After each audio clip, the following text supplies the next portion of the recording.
Tu rêves de liberté, de pouvoir bosser depuis l'autre bout du monde dans un endroit où il fait 30 degrés toute l'année, de ne plus entendre ton réveil à 7 heures le matin pour aller t'enfermer dans un bureau, de te construire une vie sur mesure, loin du salariat, loin de la routine, loin des codes classiques. Mais derrière ce rêve de liberté, il y a une réalité dont on parle moins, vivre à l'étranger en étant entrepreneur. Alors oui, c'est stylé, mais c'est pas aussi simple que de poster des photos de cocotiers sur Instagram. Dans cet épisode du podcast Envie de changement, je vais te partager les vraies coulisses de cette vie d'entrepreneur à l'étranger, les galères, les imprévus, les moments de doute, mais aussi ce que ça m'a personnellement apporté humainement, professionnellement et personnellement, parce que si aujourd'hui je vis en Thaïlande libre et indépendant, il faut savoir que tout a commencé en 2020 dans une petite chambre en Australie à Sydney. J'étais complètement seul. Si tu veux savoir ce que ça fait de vivre à l'étranger en lançant ton business, eh bien tu es au bon endroit parce que je vais t'expliquer exactement quels sont les avantages et les inconvénients de travailler à l'étranger en étant totalement transparent avec toi. Déjà la première chose, sache que ça fait la 5e fois que j'enregistre cet épisode de podcast. J'ai eu plein de galères depuis le début de l'enregistrement, des bruits de sirènes d'ambulance, j'ai ma climatisation qui a pété un plomb. Bref, je fais que tousser en plus parce qu'il y a énormément de poussière où j'habite. Bref. Des petits trucs qui font que, dans certains Airbnb, dans certains coins du monde, c'est pas toujours évident de travailler et on va aussi en parler d'ailleurs dans les différents points de ce podcast. Le premier truc auquel tu vas être confronté de toute façon si tu pars à l'étranger, même si tu pars potentiellement avec ton compagnon ou ta compagne, c'est potentiellement la solitude. Quand tu vis à l'étranger, forcément, tu te doutes bien, tu t'éloignes physiquement mais aussi émotionnellement de ta famille et de tes amis. Tu peux vivre à quelques centaines de kilomètres de chez eux ou à quelques milliers comme ça a été mon cas. Moi j'ai fait une transition assez radicale en 2020 quand je suis parti en Australie. Alors à la base c'était juste pour faire une année sabbatique, je devais faire 6 mois en Australie, 6 mois en Asie et puis essayer de trouver un projet, j'en ai déjà parlé dans certains épisodes du podcast. Il s'est avéré, le Covid est arrivé, pour moi c'était une bonne chose parce que ça m'a forcé finalement à trouver une idée de projet pour rester en Australie, donc j'ai passé mes diplômes de personal trainer là-bas. C'était une opportunité finalement pour étendre mon visa et c'est comme ça que je me suis lancé ensuite en ligne. J'ai créé mon compte Instagram, étant donné qu'il n'y avait pas trop de choses à faire, c'était le Covid même en Australie, et bien je me suis vraiment focus et la première année je me suis concrètement enfermé dans une chambre pour travailler, pas que, mais voilà, en grande partie, et du coup ça m'a aussi finalement pas mal aidé, et on verra après, l'isolement ça aide dans un certain sens, mais en tout cas le fait d'être loin, ça c'est sûr. Tu vas forcément créer un petit décalage avec le reste de ton entourage, c'est certain. Il y a des gens pour qui c'est très difficile de vivre un mode de vie comme ça en décalage avec tout le monde, surtout si après tu as un décalage horaire, si tu es à plus de 3-4 heures d'avion de là où tu habites de base, tu ne pourras pas revenir le week-end forcément, et donc tu vas louper pas mal de choses. Tu vas louper des anniversaires, tu vas louper des soirées, tu seras peut-être plus dans le même délire que les gens que tu as côtoyés avant, et c'est ok concrètement, quand tu t'expatries en général, tu évolues. Moi je connais beaucoup de gens qui se sont expatriés et qui ont coupé un petit peu avec leur entourage, peut-être pas avec l'entourage très proche, mais avec des gens avec qui tu parlais de temps en temps, mais finalement tu te rends compte que tu vis dans un monde différent, t'es plus dans le même délire, et c'est ok. Petit à petit, l'écart va se creuser, mais tu vas aussi potentiellement faire de nouvelles rencontres. Donc, dans un sens, je pense que ça s'appelle l'évolution, et c'est normal, même si tu restes au même endroit, tu auras peut-être évolué, peut-être, et donc ça, c'est ok de toute façon. Tu vas vite te rendre compte que de toute façon, les gens qui restent dans le pays dans lequel tu viens, dans lequel tu es né, et que toi, tu vis à l'étranger, ton quotidien va être différent. Forcément, tu peux pas avoir les mêmes discussions avec quelqu'un qui regarde BFM TV, qui parle aux gens dans la rue en France avec des vieux qui se plaignent, etc. Et toi qui vis dans un autre pays où les gens ont un quotidien complètement différent, ont des revenus aussi différents, une culture différente. Bref, ton quotidien, il est complètement différent quand tu es expatrié. Moi, je sais qu'aujourd'hui, je parle principalement à des gens expatriés aussi, ou à des gens en France, mais qui ont potentiellement aussi pas mal voyagé.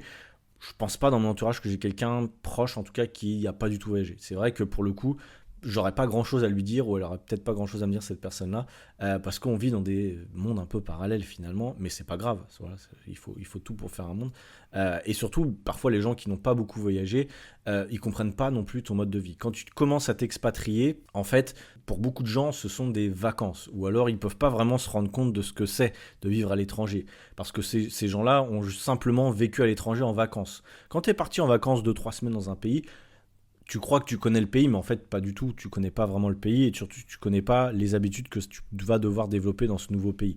C'est extrêmement différent de vivre dans un pays et de visiter pour des vacances, on va le voir après. Et c'est pareil pour, du coup, je te refais un petit retour en arrière quand tu crées un cercle, un entourage.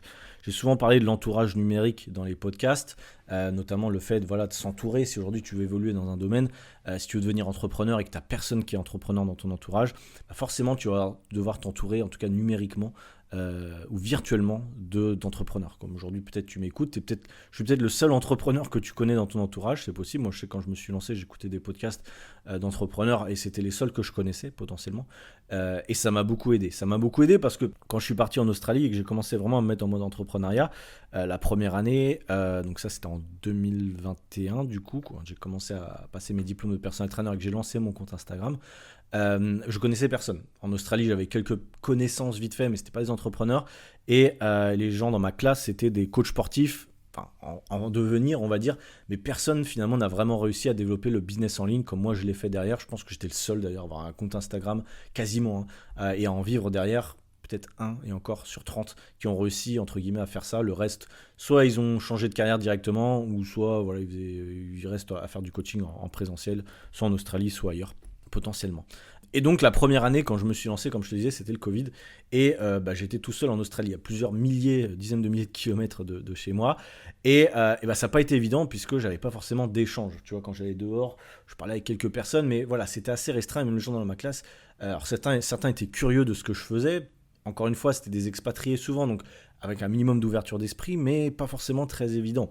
Et c'est là où ça devenait un petit peu difficile parce que j'avais pas vraiment de soutien direct sur ce que je faisais. J'avais simplement un pote à moi qui un petit peu était dans le délire et du coup m'a quand même bien soutenu. Mais c'est vrai que sinon, il a fallu se débrouiller tout seul. Il a fallu croire en ses chances, croire en ses projets et ça n'a pas toujours été évident. Il y a un autre truc aussi qui n'est pas évident quand tu vis à l'étranger, que tu sois seul ou pas, c'est qu'il faut t'imposer une structure. Aujourd'hui, si tu n'as pas de structure, c'est très compliqué d'être entrepreneur à l'étranger, et même d'ailleurs en France, mais à l'étranger encore plus. Parce qu'il faut comprendre qu'aujourd'hui, tu es ton propre patron. Quand tu décides de lancer ton entreprise, évidemment, tu es ton propre patron. Tu décides de ton emploi du temps. Et ça, à la base, moi, c'était la liberté que je recherchais. Je recherchais une liberté de pouvoir, justement, comme je te disais en introduction, ne pas mettre de réveil à 7 heures, ne pas aller s'enfermer dans un bureau. Pour moi, c'est extrêmement, extrêmement important.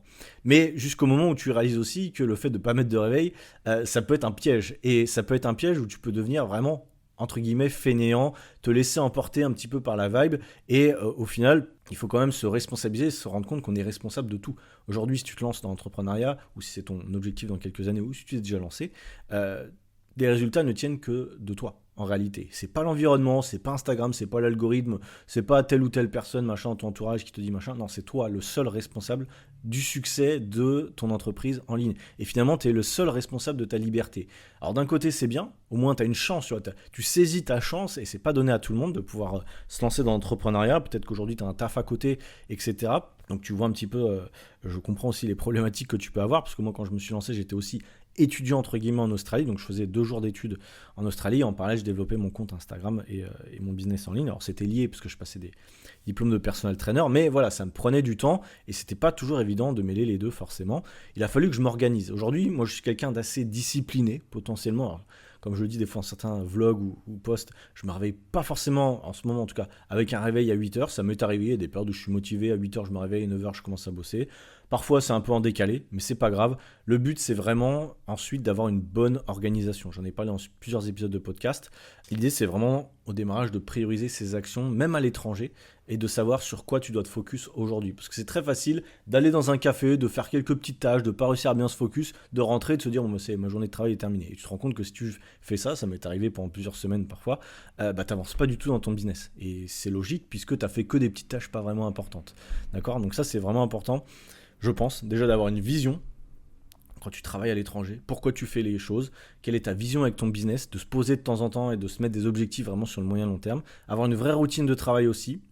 Je pense que d'avoir un bureau, un cadre, c'est aussi important quand tu bouges beaucoup de Airbnb, etc. Ça peut être le piège de se dire je vais aller bosser au café tous les jours, etc. À un moment c'était mon cas, mais tu te rends compte que bosser dans un café, en fait, c'est pas possible. Tu peux pas monter un business en ligne ou une entreprise en ligne en bossant dans des cafés. Pourquoi ? Parce que tu es distrait tout le temps, tu peux rarement être focus et au final quand tu as besoin de réfléchir à des projets, à lancer des nouveaux contenus, des nouveaux programmes, des formations ou aider tes clients, tu peux pas le faire avec un bruit ambiant en fait. Au début tu te crois capable mais tu te rends compte que c'est vite compliqué. Donc c'est important d'avoir un bureau assez stable. Ce qui n'est pas évident quand finalement tu veux être nomade, tu veux bouger tous les mois, comme ça a été mon cas sur les 3-4 dernières années où j'ai bougé tous les mois, j'ai changé de pays même presque tous les mois. Et c'est pas évident concrètement parce que c'est épuisant de changer toujours d'endroit, mais en même temps c'est grisant parce que moi je me suis entre guillemets bougé le cul pour avoir cette liberté là. Les premières années c'était vraiment la motivation, c'était d'être libre, donc j'ai voyagé partout dans le monde, hein. J'ai fait énormément de pays si tu me suis depuis un moment. Je suis allé en Colombie, je suis allé en Afrique du Sud, je suis allé en Asie forcément là où je suis aujourd'hui. J'ai beaucoup voyagé aussi en Europe, en Bulgarie, au Portugal, je suis allé dans plein de pays et c'était vraiment des super aventures, mais c'est vrai que c'est ce qui m'a aussi bloqué dans un sens pour scaler, pour faire évoluer mon business, c'est que j'ai priorisé aussi dans un sens, et je l'assume, ma vie personnelle de voyageur entre guillemets. Ça m'a aussi demandé pas mal d'investissement. Le fait de voyager, de changer de pays, forcément tu loues des Airbnb, c'est plus cher de louer un Airbnb que de louer un appart avec un bail de 6 mois, et je t'en parlerai d'ailleurs dans un prochain réel, potentiellement tu l'auras vu, où je parlais justement des revenus et du fait d'avoir changé d'activité et que je vais devoir me poser concrètement dans quelques semaines, je vais devoir me poser 6 mois dans un même endroit pour faire des économies concrètement. Parce que payer des Airbnb ça coûte cher, même en Thaïlande, en tout cas avec le niveau d'exigence que j'ai pour les Airbnb. Voilà. Bref, en tout cas, ce que je voulais dire, c'est vraiment que le fait de bouger tout le temps, c'est très difficile. Je connais plein de coachs qui ont tenté l'expérience de bouger plein de fois et qui se sont cramés, vraiment cramés. J'en connais pas beaucoup aujourd'hui des entrepreneurs qui arrivent à bouger tous les mois et avoir un business qui tourne sans se cramer, sans se barrer un peu en cacahuète avec toutes les tentations. Parce qu'au début, voilà, c'est sympa, tu découvres la ville, tu découvres les cafés, mais au bout d'un moment, tu vas vite te rendre compte que y a beaucoup de trucs. Tu vois, par exemple, j'ai l'exemple de Bangkok, qui est une ville extraordinaire. Il y a beaucoup d'entrepreneurs, mais Bangkok, c'est une ville qui a avalé beaucoup aussi d'entrepreneurs. Bali, ça peut être la même chose. Bali, tu peux vite te faire emporter par les soirées, par aller manger dans des cafés, boire dans des cafés plutôt, et aller manger au restaurant tous les jours. Et finalement, tu peux dépenser énormément d'argent. Et tu te rends pas forcément compte des dépenses que tu peux avoir à l'étranger parce que c'est pas forcément en euros.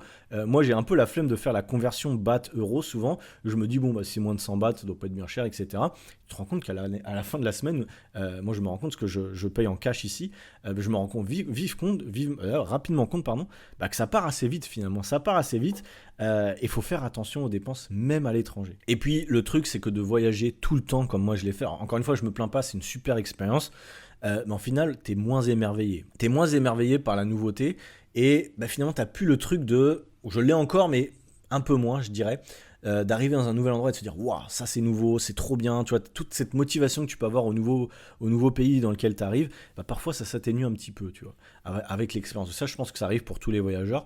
Et l'idée, peut-être, si c'est ton cas, ou si ça t'arrive, c'est justement de se poser, de moins bouger pour garder finalement cet esprit d'aventure quand tu arrives dans un nouvel endroit et cet esprit de nouveauté qui peut un petit peu s'apaiser quand tu bouges énormément. Et c'est concrètement ce que je vais faire aussi dans les prochaines semaines, vous le verrez. Et d'ailleurs, je me suis beaucoup calmé cette année puisque je vais rester, j'ai fait un mois quand même au Vietnam, mais je vais rester quasiment toute l'année en Thaïlande. Je vais simplement retourner en France là d'ici quelques semaines, mais après je vais retourner en Thaïlande quasiment toute la fin de l'année. Évidemment. L'autre galère que je me suis noté, alors je commence un petit peu par les points négatifs d'être voyageur, entrepreneur à l'étranger, tu verras qu'il y a des énormes points positifs évidemment, tu t'en doutes. Mais l'autre galère qu'on peut un peu sous-estimer quand on vit à l'étranger, c'est aussi le stress des visas. Les gens se rendent pas compte, ils se disent voilà, tu vis à l'étranger, c'est facile, etc. En fait, il faut savoir que dans plein de pays, tu as des visas, tu as des règles à respecter, tu as des papiers à renouveler, et ça peut concrètement ajouter un petit stress quand même. Alors ça dépend des gens, moi je suis un petit peu anxieux quand même par rapport à ça des fois. Surtout quand tu es en dehors de l'UE. Quand tu es en Europe, tu peux voyager un petit peu partout, tu te rends pas forcément compte, mais quand tu vis dans un pays en dehors de l'UE, tu as d'autres galères. Déjà, tu peux forcément ouvrir un compte en banque, tu dois renouveler les visas. Même en Thaïlande, tu vois, moi aujourd'hui j'ai un visa nomade, donc c'est un visa qui me permet pendant 5 ans de rester donc 180 jours d'affilée, que je peux renouveler une fois. Donc c'est-à-dire qu'en gros, concrètement, si je veux rester un an en Thaïlande, je peux. Mais il y a des petits trucs qui te disent pas. C'est-à-dire que tous les 90 jours, je dois faire un reporting. Donc je dois aller à l'administration ou faire un reporting en ligne. Je dois sortir au moins une fois du pays ou alors aller à l'immigration pour faire un renouvellement. Là, je vais sortir du pays, mais c'est un truc à penser. Avant, moi, j'avais un visa touriste, c'est-à-dire que tous les 2 mois, je devais sortir du pays. Et ça, c'est quand même un peu pénible pour avoir de la stabilité concrètement. Au début, c'est marrant, tu fais des visa run, tu vas dans d'autres pays, etc. Mais à terme, toi, c'est un petit peu épuisant parce qu'une fois que tu commences à prendre un peu tes habitudes dans un pays, parce que ça prend quand même 2-3 semaines minimum, hein, je pense, pour avoir ses habitudes dans un pays, bah, c'est presque déjà le temps de partir. Et donc finalement, tu es toujours en phase d'apprentissage. Alors d'un côté, c'est stimulant, mais d'un autre côté, c'est épuisant. Vraiment, le fait de changer de lit, le fait de changer de chambre, le fait de changer de bureau. Vraiment, moi, j'ai passé des mois complets sans bien dormir. Quand j'étais au Vietnam la dernière fois, vraiment, je dormais très mal pendant un mois. J'ai jamais fait une bonne nuit. Et ça, concrètement, ça peut jouer sur ton humeur, ça peut jouer sur ton business. Moi, ça me pesait aussi sur la motivation pour m'entraîner. J'étais tout le temps fatigué et c'était pas évident, vraiment. Et ça, forcément, ils te le disent pas quand les gens, tu les vois, les influenceurs voyagent, ils voyagent de partout. Ils savent pas, enfin, ils disent pas à quel point ça peut être épuisant concrètement pour beaucoup de gens, ce mode de vie. Donc voilà, ça c'était un petit truc aussi à être courant quand même. Le piège du budget, je t'en ai parlé un petit peu, mais les dépenses dans une autre devise, c'est pas évident. Il faut aussi savoir maîtriser ses finances, savoir dire stop. En Thaïlande notamment, on a l'impression que tout est pas cher. Oui, c'est moins cher qu'en France, mais sauf que si tu te permets beaucoup plus de choses, d'extra, manger tout le temps à l'extérieur, prendre toujours des cafés à l'extérieur, bah ça peut vite revenir plus cher qu'en France en fait concrètement. Et justement, parlons un petit peu d'argent quand tu te lances à ton compte, que tu sois freelance, entrepreneur. Il faut comprendre un truc, c'est que tes revenus, ils ne seront jamais aussi sereins entre guillemets que quand tu es salarié. Quand tu es salarié, globalement, tu as ton salaire minimum à la fin du mois, tu sais à quoi t'attendre, tu peux un petit peu planifier. Mais quand tu es à ton compte, c'est extrêmement compliqué d'avoir des revenus stables. Moi, j'avais à peu près des revenus stables sur les 2-3 années. Donc la première un peu moins, mais l'année 2, l'année 3 quand je me suis lancé en ligne. Pourquoi ? Parce que j'avais un système d'abonnement avec mes clients et que globalement, je pouvais voir venir un petit peu.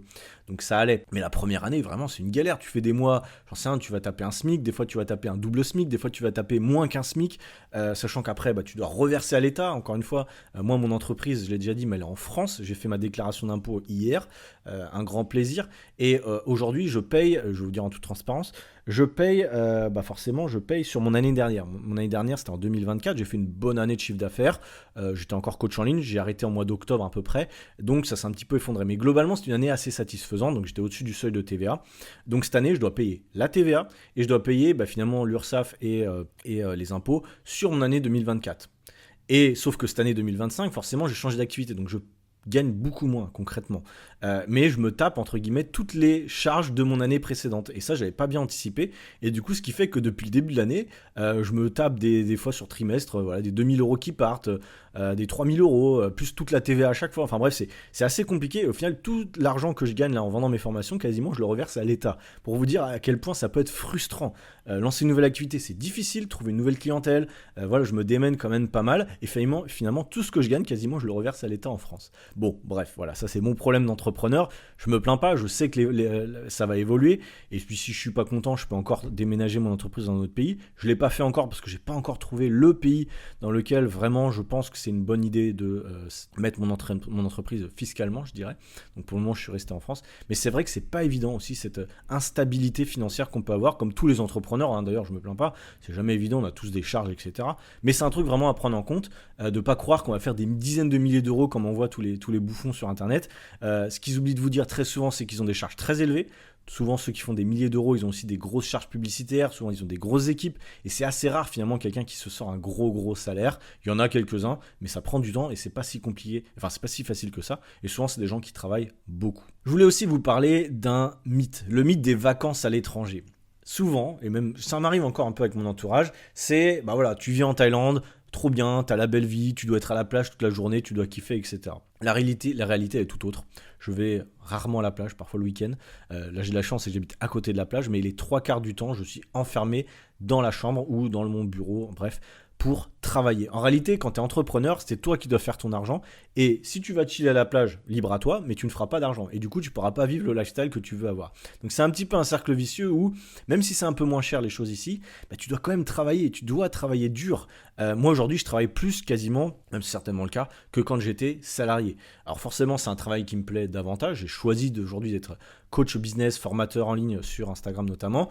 J'aime mes journées, j'aime enregistrer les podcasts, j'aime faire tous les types d'activités que je fais, mais je travaille quand même beaucoup, donc j'ai pas énormément de temps libre. En réalité, du lundi au vendredi, mais comme tout le monde finalement, j'ai pas énormément de temps libre. Alors je peux organiser mes journées, si jamais je veux partir, et ça on en parle dans les points positifs, un peu plus tôt en week-end, si je veux prendre une journée off, je peux, mais je suis tellement borné entre guillemets discipliné que ça m'arrive assez rarement, et je me rends compte que c'est un peu le piège aussi, c'est que j'ai pas pris de vraies vacances depuis très longtemps. Des vacances où tu pars une semaine ou deux sans jamais travailler, ça c'est le luxe des salariés, mais quand tu es entrepreneur, moi je connais peu d'entrepreneurs qui prennent de vraies vacances sans travailler. Même j'en connais pas. Bon, on a de la chance, c'est qu'on aime ce qu'on fait tout au long de l'année, globalement, mais c'est des tâches un peu moins sympas. Donc on a moins ce besoin finalement de prendre des vacances quand tu es entrepreneur. C'est aussi ça. Moi je préfère être un peu moins en vacances et kiffer tout au long de l'année que finalement avoir 5 semaines de vacances, oui je kiffe, mais le reste de l'année je le subis et j'ai vraiment besoin de vacances. Tu vois. Mais pour autant, sache-le, c'est que c'est assez rare d'avoir des business en automatique complet où tu peux gérer tous tes clients en automatique, gérer toute la création de contenu en automatique. Alors tu peux un petit peu l'anticiper, mais je vois pas un entrepreneur partir 3 semaines et son business il tourne tout seul. C'est quasiment impossible. Et ça c'est un peu le mythe notamment de l'automatisation. Je t'en ai parlé, moi j'ai un système automatique pour finalement transformer mes prospects en clients. Oui, ça marche dans un certain sens, mais il faut quand même que je crée du contenu, il faut quand même que je fasse des DM de temps en temps, il faut quand même que je fasse des choses. Tu vois. Et ça c'est la réalité. Ce que je voulais dire aussi, c'est que la première année tu dois beaucoup bosser. Concrètement, si tu pars de zéro, tu dois créer un programme, créer une formation, parler avec des gens, des clients, tu dois bosser. En fait, tu dois bosser beaucoup. Surtout la phase de création, tu vas passer plus de temps à mettre en place des tâches que aujourd'hui ça te prendra peu de temps au bout de quelques années, mais au démarrage tu dois apprendre à te former sur des différents trucs. Aujourd'hui peut-être que tu te lances, t'es pas un as du marketing, t'es pas un as de la création, t'es pas un as de la compta, t'es pas un as de l'informatique, et bien tout ça, si t'es entrepreneur, tu dois devenir multitâche. Aujourd'hui les entrepreneurs sont multitâches. Moi aujourd'hui je sais créer des sites web, je sais faire un podcast, je sais créer du contenu, je sais plus ou moins gérer la comptabilité. Alors c'est encore un peu une galère, mais j'ai un comptable, j'ai un service comptable, mais voilà, j'ai appris à le faire, j'ai appris à faire mes impôts, j'ai appris, tu vois, et pour beaucoup de gens, ils vont dire oui, mais c'est normal. Mais voilà, tu apprends beaucoup de choses et à la base, tu n'as pas une école qui va te former à devenir entrepreneur, à être multitâche. C'est à toi de te débrouiller, à toi de créer un petit peu tes habitudes pour justement que ça soit un peu plus cohérent. Il faut aussi comprendre qu'il y a beaucoup de tentations à l'étranger. Je l'ai redit, je le dis et je le redis. Beaucoup de restos, beaucoup de cafés, beaucoup de soirées. Et il faut être quand même assez solide mentalement pour rester focus. C'est pour ça que d'ailleurs, il n'y a pas beaucoup d'entrepreneurs qui voyagent et qui réussissent. Parce que souvent, les gens se font tenter, se font happer par certaines soirées ou tentations. Un autre point qu'il faut prendre en compte, c'est l'alimentation. Je sais qu'en tant que Français, souvent, on aime bien nos petits plats. On aime le pain, on aime le fromage pour certains, on aime nos trucs du quotidien. Il faut savoir que quand tu voyages ou quand tu vis à l'étranger, tu n'auras peut-être pas les mêmes produits. Il y a peu de chance. Alors si tu es en Europe, tu pourras potentiellement, mais de toute façon, tu vas devoir changer tes habitudes alimentaires. Moi, j'habite en Thaïlande depuis 1 an. Quand j'étais en Australie, c'était un peu pareil. Forcément, tu dois devoir t'adapter. Aujourd'hui, je mange quand même complètement différent. Alors, j'ai quand même mes petites habitudes du matin. Pour ceux qui ont vu mes vlogs, c'est des œufs, du pain, de la banane. Donc, c'est des trucs que tu peux trouver au niveau international. Donc, j'ai continué à garder ça et puis c'est facile à faire. Mais pour le reste de mes repas, très souvent, j'ai dû m'adapter. C'est pas grave, mais il faut quand même comprendre que il faut manger local. Déjà, manger local, c'est quoi? Ça veut dire manger moins cher. Si tu manges comme les locaux, tu boufferas quand même moins cher que si tu manges que des produits importés, comme ici en Thaïlande, c'est possible. Ça coûte très cher. Concrètement, je regarde les yaourts, souvent c'est des yaourts importés d'Australie, ça coûte 2 à 3 fois plus cher que les yaourts thaïlandais. Alors forcément, ils sont un peu plus protéinés, les yaourts importés, plus protéinés, un peu moins gras, un peu moins sucrés souvent. Mais si tu veux avoir tes YoPro, je sais pas comment on dit, tes yaourts protéinés de chez Danone, là, tu sais, tout ça, ça n'existe pas forcément à l'étranger. Alors ça dépend encore une fois si t'es en Europe, mais tu dois t'adapter et c'est pas grave. Moi j'ai appris à être un peu plus flexible aussi sur ma diète. Quand j'étais en France, vraiment j'étais assez carré, ma diète doit être comme ça, tout en mode sportif, mais j'ai appris honnêtement aujourd'hui à prendre du recul sur ça. C'est pas parfait, je fais beaucoup d'extra, je mange très souvent au restaurant, c'est souvent très gras, très salé, très sucré, j'essaie de faire les meilleurs choix comme je l'ai toujours dit dans le podcast, mais c'est pas toujours évident et c'est pas grave. Honnêtement, c'est pas grave. Je reste actif. C'est pareil pour les salles de sport d'ailleurs. J'ai dû m'adapter. Aujourd'hui, je m'entraîne dans des salles où concrètement il fait 32 degrés et il n'y a pas d'air conditionné et il fait très très chaud. Mais c'est pas grave. Aujourd'hui, on s'adapte. Les logements dans lesquels je vis, j'essaie quand même d'avoir un petit standard européen. C'est vrai que si tu dois vivre en Thaïlande, par exemple, dans des maisons thaïlandaises, tu vas voir que c'est un peu compliqué parce que quand tu es créateur de contenu notamment, il faut quand même que tu aies un cadre. Là, tu vois la chambre derrière moi, par exemple. Elle est plutôt pas mal, l'appartement que j'ai, il est plutôt pas mal, vous l'avez peut-être vu dans les vlogs, mais la déco, concrètement, elle est inexistante. Tu vois, je me sens pas vraiment chez moi dans cet appart. Et c'est aussi ça, peut-être, qui peut arriver quand tu voyages beaucoup, que tu changes toujours d'Airbnb, c'est que t'as pas vraiment de chez toi. Moi, je voyage qu'avec un sac cabine, depuis plusieurs années, j'ai un sac cabine, tu te rends compte? Donc, c'est-à-dire que j'ai pas d'objets, j'ai pas de trucs, tu vois, j'ai pas beaucoup de vêtements, je garde les mêmes vêtements 7 jours sur 7, c'est-à-dire que je tourne concrètement, j'ai 7 jours de vêtements et ça tourne depuis 1 an. Donc c'est assez compliqué dans un sens si t'aimes bien t'acheter des trucs, tu vois.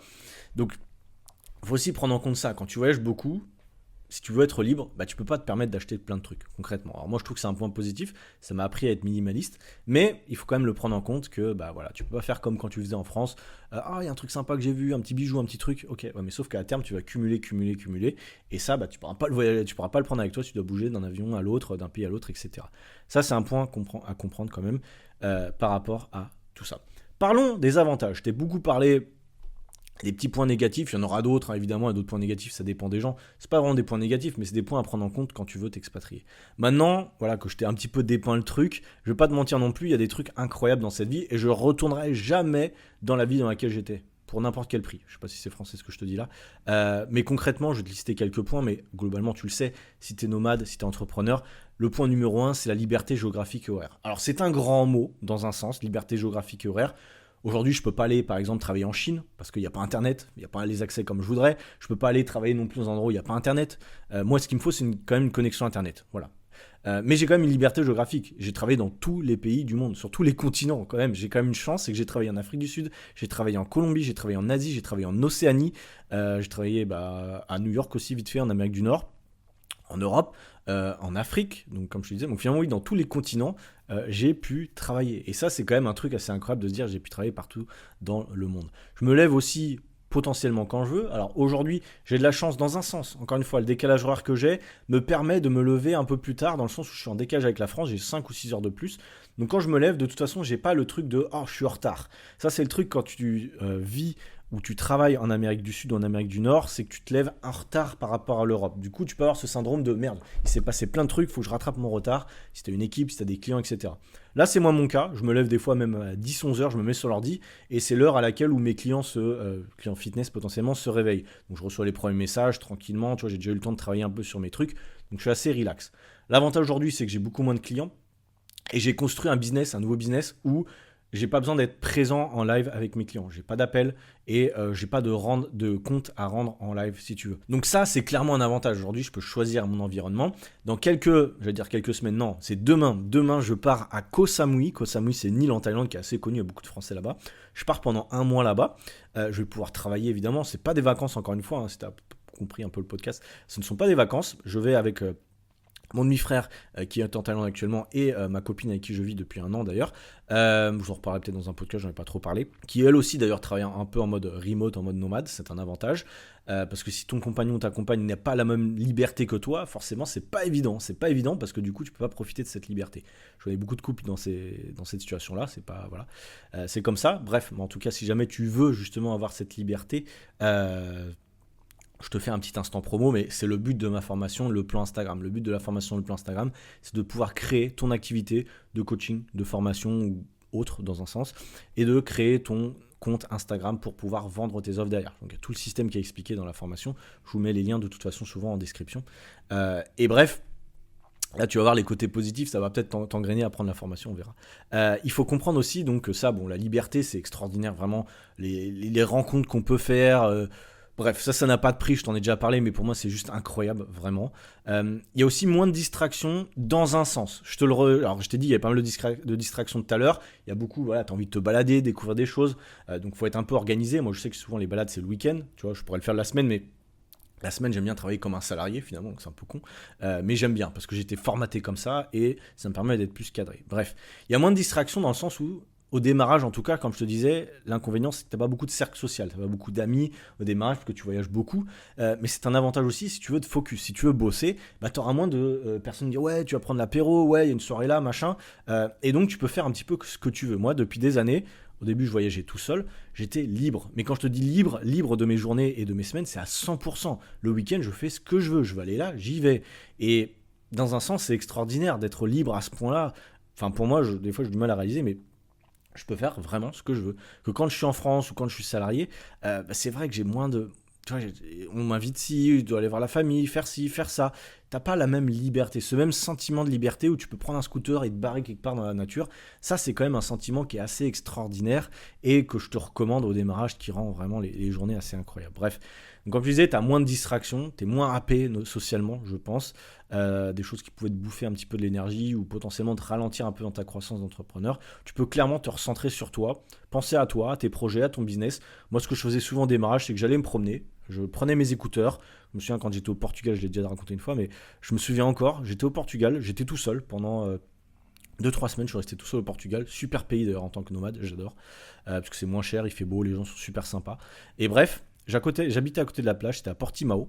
Et je prenais mes écouteurs le samedi après-midi et je partais 3 heures marcher le long de la côte, etc. Je me souviens que j'écoutais des podcasts d'Antoine BM. Donc Antoine BM, c'est le nomade, le entrepreneur nomade par excellence. C'est vraiment le gars qui m'a aussi inspiré à avoir ce mode de vie-là, qui aujourd'hui d'ailleurs vit à Paris et qui est plus du tout nomade, parce qu'il s'est posé, et c'est aussi mon cas concrètement. C'est pour ça que je te disais que la plupart des nomades se sont posés derrière, quasiment tous ceux que je connais, hein, que je connais de proche ou de loin. Alors Antoine BM, je le connais pas personnellement, mais voilà, lui aussi s'est posé parce qu'il s'est rendu compte que s'il voulait développer son activité ou avoir une stabilité aussi avec les relations, il n'avait pas trop le choix, tu vois. Donc voilà, il peut travailler d'où il veut, mais le mec il choisit de travailler à Paris, il l'explique d'ailleurs dans des réels, parce que ça lui correspond, il y a un cercle social qui est important à Paris pour lui, il peut rencontrer du monde, et c'est vrai que moi c'est ce que je remarque aussi. Tu vois, là, je suis à Hua Hin, c'est une ville où il n'y a que des vieux, concrètement, ou des Thaïlandais. Quand je dis des vieux, c'est des vieux étrangers, des pharangs, comme on appelle ça ici. J'ai pas forcément envie de connecter avec eux, tu vois, on est quand même assez différents. Les mecs, ils se boivent des binous, ils fument des clopes toute la journée, et voilà, c'est pas vraiment mon mode de vie aujourd'hui. Et pour le coup, c'est pour ça que d'ailleurs que je vais retourner à Chiang Mai d'ici quelques mois, quelques semaines.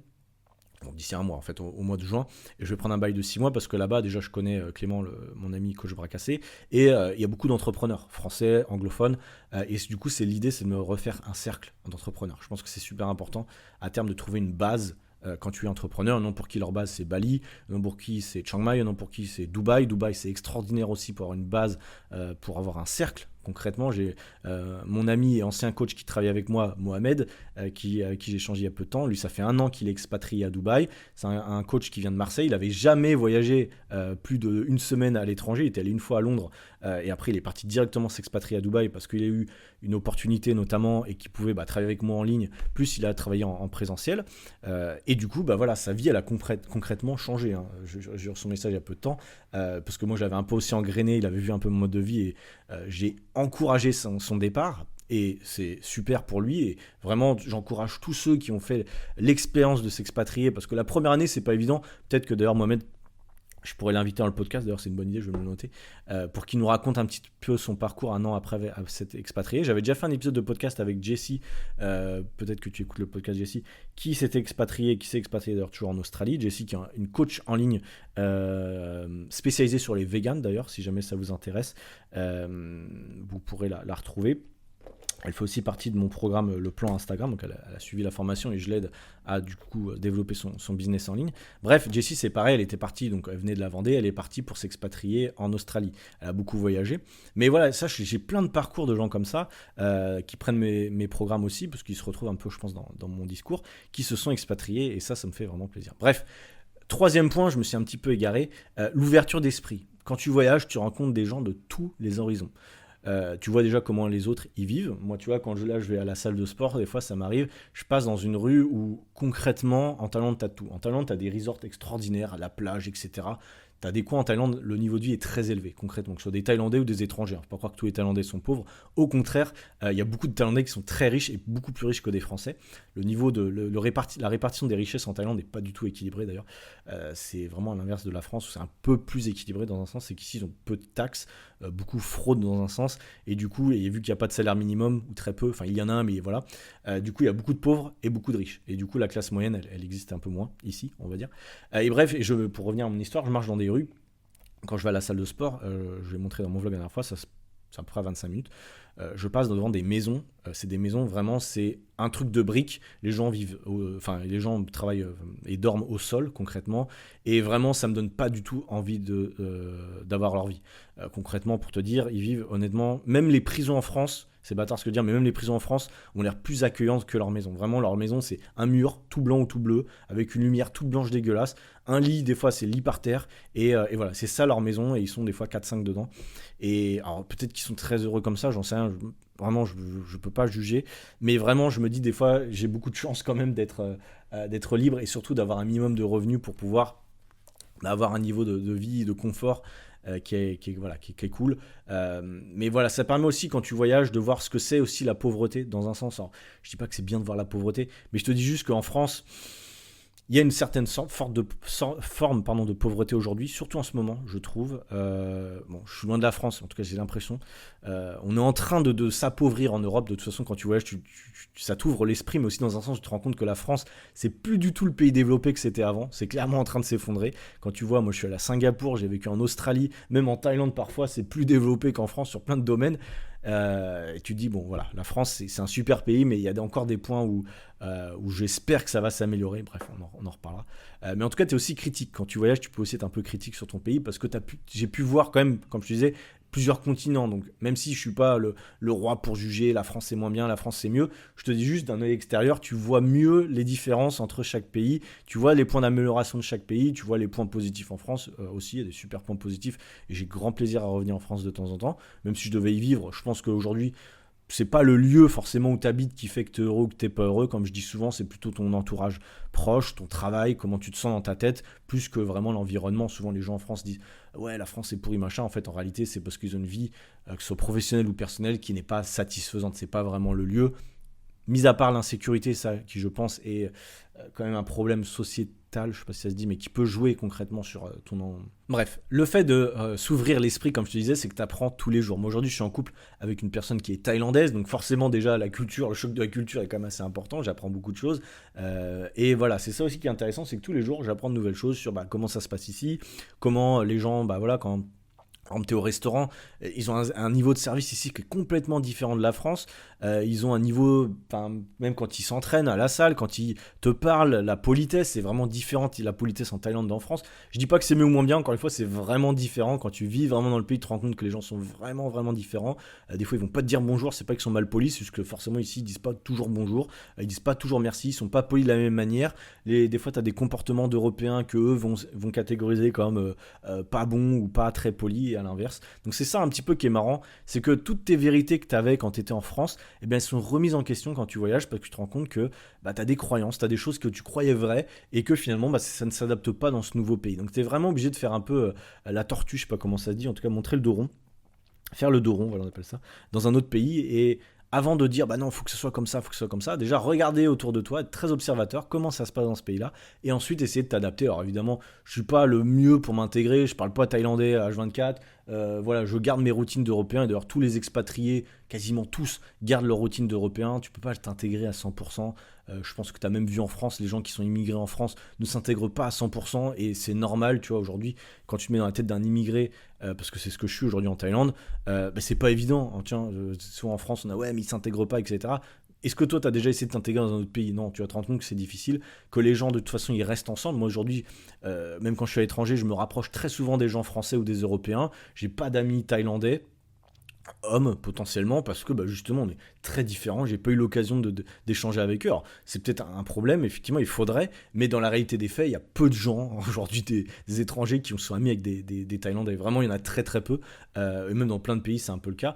Parce que on a une culture vraiment vraiment différente. Il y en a plein, ils parlent pas anglais. Moi, je parle pas bien thaïlandais. Je parle pas thaïlandais. Pour le coup, je baragouine 2-3 mots, mais c'est pas suffisant pour créer des relations. Et donc voilà, faut aussi être logique par rapport à ça. Et je voulais t'en parler un petit peu. Bref, l'entourage numérique, par contre, ça c'est un point qui est extrêmement important. Au début, comme je te disais, tu es souvent seul, mais finalement, grâce à l'entourage, grâce au podcast, grâce potentiellement à un cercle d'amis numériques, moi j'ai beaucoup de coachs, d'entrepreneurs que je connais, voilà, j'ai créé une petite communauté autour de moi, et mais ça s'est fait petit à petit. Au démarrage, je te dis, je connaissais personne, et bien ça, j'ai pu le construire justement parce que j'ai vécu à l'étranger, parce que j'ai voyagé, j'ai rencontré plein de gens, j'ai rencontré des gens dans un autre domaine complètement différent. À Bali, j'ai rencontré des gens, en Afrique du Sud, j'ai rencontré des gens qui étaient entrepreneurs dans d'autres domaines, qui créaient des applications, qui étaient en freelance, qui étaient dans la bourse. Bref, tu peux faire des super rencontres aussi, et ça c'est des rencontres que tu feras difficilement, je pense, si tu restes bloqué dans ton entourage classique. Et aujourd'hui, si je fais ce podcast là, c'est plus pour parler à des gens comme ça, finalement, des gens qui ont des envies de changement, ont envie de voyager, ou en tout cas qui sont curieux de ce mode de vie. C'est pas pour le gars qui a bossé 15 ans dans la même entreprise, qui de toute façon ne se voit pas travailler à l'étranger, qui a jamais voyagé, etc. Je pense qu'aujourd'hui, si tu m'écoutes, t'as forcément une petite aspérité pour le changement, pour le voyage, sans doute, tu vois, ou en tout cas t'as une aspérité un peu différente. T'es un petit peu différent, je pense, des autres, et c'est une très bonne chose d'ailleurs d'être différent, de pas se mettre complètement dans la masse, je pense. Et si t'écoutes ce podcast, il y a grande chance que ce soit ça. Bref, pour finir sur cet épisode, je suis désolé, je me suis un peu barré en cacahuète, comme je te disais, c'est la 4e fois, je me suis dit, ça fait 4 fois que j'enregistre ce podcast, j'ai eu plein de problèmes techniques au démarrage. En plus, j'ai un problème, c'est que je fais que de tousser depuis quelques semaines à cause de la clim qu'il y a ici, elle est catastrophique. Là, je viens de la remettre parce qu'il faisait trop chaud, mais elle me donne tout le temps envie de tousser. Du coup, je fais toujours des interruptions quand j'enregistre le podcast, donc tu m'excuseras vraiment si c'est pas hyper construit. Je voulais simplement finir sur un truc, c'est l'organisation. Je t'en ai déjà parlé, même dans les vlogs, tu regarderas si tu veux mon dernier vlog. L'organisation est clé quand tu travailles à l'étranger. Si t'es pas si t'es à ton compte et que t'es pas freelance ou salarié, c'est-à-dire que t'as pas besoin de te lever à des heures précises, contrairement à certains freelance ou salariés qui travaillent à l'étranger. Je pense que quand tu es salarié à l'étranger, c'est encore différent parce que tu n'es pas aussi libre que moi, enfin que les entrepreneurs en ligne, je pense, parce que du coup, tu es lié à ta boîte potentiellement dans le pays étranger ou c'est une boîte française, mais en tout cas, voilà, tu es quand même lié et tu dois peut-être être dans les mêmes fuseaux horaires qu'eux, si tu es freelance notamment. Donc pour moi, c'est pas vraiment la même liberté dans un sens. Mais si tu es vraiment free comme je peux l'être, concrètement, il faut un minimum d'organisation. L'idée, c'est vraiment d'avoir une routine, tu vois, moi le matin, je sais que la routine elle est assez simple, je me lève entre 8h et 8h30 en général, parfois un petit peu avant, tu vois, ce matin je me suis levé concrètement à 7h30, c'est mon dernier jour ici à Wayne, donc je suis allé me baigner, concrètement j'ai la plage à 200 mètres, donc j'ai de la chance, je suis allé me baigner rapidement, je suis rentré, petit déj, ensuite, non, avant de rentrer, j'étais à la mer. J'ai commencé à réfléchir sur le podcast que j'allais enregistrer ce matin. J'avais déjà réfléchi un petit peu hier et j'ai noté quelques idées ce matin en réfléchissant un petit peu, en séchant au soleil. Bon, plutôt agréable comme matinée, tu me diras. Ensuite, donc je me suis mis à mon bureau, j'ai voulu enregistrer le podcast, j'ai eu plein de galères. Bref, ça m'a pris un petit moment pour me remettre psychologiquement de ça. Ensuite, je me suis lancé dans le podcast et derrière, je vais faire le montage, etc. Mais de toute façon, que ce soit aujourd'hui ou dans les autres journées, la matinée, elle est consacrée à la tâche la plus importante. Souvent, pour moi, c'est créer du contenu, créer mes posts, créer mes carousels, créer mon podcast, ou créer des modules de formation, créer des vidéos de vente, des choses comme ça. Ça, pour moi, c'est les tâches les plus importantes dans mon business, c'est ce que je fais en priorité le matin. Pourquoi ? Parce que je sais que souvent l'après-midi, j'ai une baisse d'attention, je suis souvent un peu moins, j'ai moins de motivation, j'ai le cerveau un peu embrouillé parfois, je suis un peu fatigué, ça m'arrive. Donc souvent l'après-midi, je fais des choses un peu plus chill, en vérité, des choses un peu plus chill, où là, je vais faire le montage tout à l'heure, je vais poster, ces trucs, j'ai pas besoin de trop réfléchir, donc c'est plus facile pour moi. Le soir aussi, je fais mon sport. Forcément, moi, la chance, entre guillemets, c'est que je peux faire mon sport quand je veux. Alors, je le fais souvent au coucher du soleil ici, parce que déjà, il fait moins chaud. Et parce que j'aime pas trop couper ma journée de travail par du sport, personnellement. Parce que c'est le moment où je suis le plus focus la journée et que j'ai envie de travailler. J'aime bien travailler toute la journée et ensuite faire un break à la fin de journée pour aller faire mon sport ou me promener. Tu vois, cet après-midi, je vais peut-être aller me promener vu que c'est le dernier jour, me promener sur la plage. Ça pourrait être sympa, on verra. Et avant, ce que je faisais souvent, c'est que j'avais mes appels clients aussi le soir. Aujourd'hui, j'ai plus d'appels clients. J'allais dire grâce à Dieu. Bon, je crois pas en Dieu, mais ça me faisait rire cette expression. Mais voilà, si j'ai des calls, ça peut m'arriver encore de temps en temps. Je les passe souvent l'après-midi, notamment en fait de mon décalage horaire. Le week-end, j'essaie de me garder quand même une ou deux journées off, justement pour profiter et pas être trop frustré. Tu vois, quand tu arrives dans un endroit, souvent ça peut être un peu frustrant parce que tu vas pas faire toutes les activités qu'un touriste aurait pu faire une semaine, toi en un mois, tu vas peut-être pas pouvoir toutes les faire. C'est pas grave, hein. Des fois je prends sur moi, je vois pas tout, je me dis voilà, c'est mon mode de vie, j'ai appris à pas faire tous les circuits touristiques, etc. C'est pas grave, je fais que quelques trucs, mais au final, globalement sur l'année, j'aurais quand même vu beaucoup plus de trucs que quelqu'un qui vient en vacances 3 semaines. Donc voilà un petit peu l'idée. Planifier un petit peu le week-end de temps en temps. Mais globalement, ce que j'ai appris sur les dernières années quand tu voyages et que tu entreprends, l'important c'est quand même d'avoir une vision, d'être assez clair sur ce que tu veux comme mode de vie et notamment avec ton entreprise, là où tu veux aller. Éviter de te disperser, donc avoir des limites quand même sur quand est-ce que je me lève, quand est-ce que je travaille, où est-ce que je travaille, combien d'heures je dois travailler plus ou moins dans la journée, parce que c'est facile de se prendre des jours de repos, etc. Mais je pense qu'au général, si tu es motivé, si tu as une vraie vision, si tu as aussi des objectifs de chiffre d'affaires concrètement et un mode de vie, tu vois, moi je sais combien de sous entre guillemets il me faut pour vivre le mode de vie que je veux et donc je sais à peu près comment je dois me bouger le cul pour avoir ces revenus-là, hein, ça tombe pas du ciel évidemment. Et bien moi c'est ma source de motivation concrètement, je me dis voilà, si je veux continuer à avoir ce mode de vie-là, de liberté, si je veux pas revenir dans le mode de vie que j'avais avant, c'est-à-dire même si aujourd'hui, si je voulais, je pourrais peut-être travailler pour quelqu'un, faire du freelance, etc. Je retournerais un petit peu emprisonné. Et ça, je veux absolument pas le faire. Donc c'est pour ça que je me bouge le cul aujourd'hui pour être entrepreneur libre et sortir des formations, aider les gens à se lancer aussi en ligne. Donc c'est vraiment mon objectif. Et ça, c'est ma motivation première. Il faut aussi accepter que la liberté, comme je te disais, ça demande de la discipline, concrètement. Hein. Vraiment, je pense que quelqu'un qui n'est pas discipliné, il aura du mal à être entrepreneur en ligne ou entrepreneur nomade. Vraiment, je pense que la discipline, c'est extrêmement, extrêmement important. Comme les gens qui font du sport. Hein. Moi, je m'entraîne 3, 4 fois, parfois 5 par semaine depuis 3-4 ans. Même si je voyage, je ne me trouve pas d'excuses. Je vais à la salle. La salle, elle est à 25 minutes. Je passe dans des coins. Je longe l'autoroute. Tu t'as peut-être vu sur mon vlog, je sais pas si je l'avais mis. Mais je longe l'autoroute. C'est dégueulasse comme chemin. Vraiment, je vais en pleine nuit. Enfin bref, c'est pas très accueillant. Mais j'y vais. toutes les semaines, je vais m'entraîner parce que, voilà, même s'il fait 40 degrés, c'est ma routine, c'est comme ça que j'organise mes semaines. Et voilà, tout simplement, ce ne sont pas des vacances à l'étranger, c'est la vie que j'ai créée. Et pour moi, ça, c'est une vie qui est concrètement possible pour la plupart des gens. Concrètement, vivre à l'étranger, être entrepreneur, même si sur la première année, c'est pas évident. Tu vois, comme si là, au niveau là où je suis aujourd'hui, c'est comme si je reprenais une nouvelle année. Tu vois, là c'est ma première année de mon nouveau business. Donc j'ai encore quelques galères. Concrètement, c'est pas évident. Je me cherche. Mais c'est pas un rêve inaccessible. Et je sais qu'avant la fin de l'année, j'aurai retrouvé les niveaux de revenus que j'avais avant, potentiellement. Et j'aurai encore plus de liberté parce que j'ai un système qui me correspond davantage. Et je pense que toi aussi, tu peux aujourd'hui croire en ce rêve. C'est complètement possible. Mais il faut avoir un plan. Il faut avoir un plan d'action, potentiellement se faire aider. Vraiment, moi je te le dis, si j'ai réussi à avoir cette vie-là, c'est parce que je me suis fait aider au démarrage. J'ai eu un coach, un mentor pour justement être coach en ligne. Ça s'est pas fait comme ça. J'ai pas tout lancé par moi-même. Je pense que je serais pas devant toi à faire ce podcast-là si je m'étais pas fait aider au démarrage. Donc vraiment, n'hésite pas à te faire aider aussi. Je pense que c'est extrêmement important et que ensuite, il faut juste croire en ses rêves, la phrase bien bateau, mais c'est ça. Croire en sa vie de liberté, je pense réellement que c'est possible. Si tu y crois, si tu as de bonnes raisons vraiment de te lancer, si peut-être tu as une frustration par rapport à ton emploi précédent ou à la vie que tu mènes aujourd'hui, je pense réellement que tu peux y arriver. Donc vraiment, lance-toi petit à petit. Je te dis pas de tout balancer et de partir à l'autre bout du monde, comme moi je l'ai fait. Ça s'est fait aussi petit à petit après. Mais si tu as besoin d'un déclic, n'hésite pas à partir quelques semaines tout seul ou toute seule pour réfléchir peut-être à ce que tu veux vraiment dans la vie, pour te couper un petit peu peut-être de ton entourage un peu toxique ou de toutes les obligations que tu peux avoir ou de toutes les croyances qui font que tu te dis que c'est pas pour toi, que tu peux pas bouger parce que t'as ça, tu dois déménager, faire ci, faire ça. Oui, c'est des étapes difficiles quand tu te lances, de devoir déménager, de devoir te séparer de toutes tes affaires, de devoir dire au revoir à tout le monde, mais peut-être que tu ne le regretteras pas, et même si tu le regrettes, tu pourras revenir de toute façon dans la vie que tu avais avant, si jamais c'est une vie qui n'est pas faite pour toi.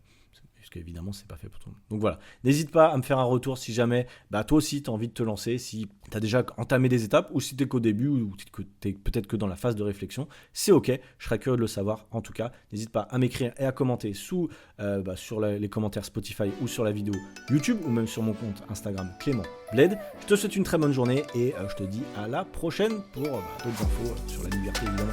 Ciao, bye.